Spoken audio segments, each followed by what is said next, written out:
Isang dekada nang nakalipas mula nang manalasa ang Super Typhoon Yolanda sa ilang bahagi ng Visayas, partikular na sa Tacloban, Leyte. November 8, 2013 nang mangyari ang itinuturing na pinakamapaminsalang bagyo sa kasaysayan ng bansa na kumitil sa libo-libong buhay at wumasak sa mga tirahan at kabuhayan.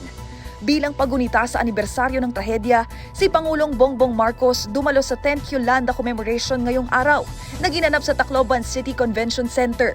Dito nagsagawa ng misa bilang pag-alala sa mga biktima ng bagyo at dumalo rin ang mga naulinang pamilya, maging ang Yolanda survivors. Sa ulat ng pamahalaan, higit 6,000 ang bilang ng mga nasawi habang di bababa sa 28,000 nasugatan sa malagim na trahedya. Sa gabi, nakatakda namang magsindi ng kandila ang mga residente bilang pag-alala sa mga biktima ng bagyong Yolanda, 10 taon na ang nakararaan. Habang nagtipon naman ang mga climate activists ng bansa para sa isang climate justice walk, bitbit ang layuning itaguyod ang advokasiyang protektahan ang kalikasan.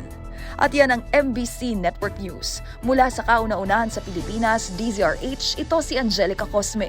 Tuloy-tuloy sa pagbabalita, tuloy-tuloy sa serbisyo, sama-sama tayo, Pilipino.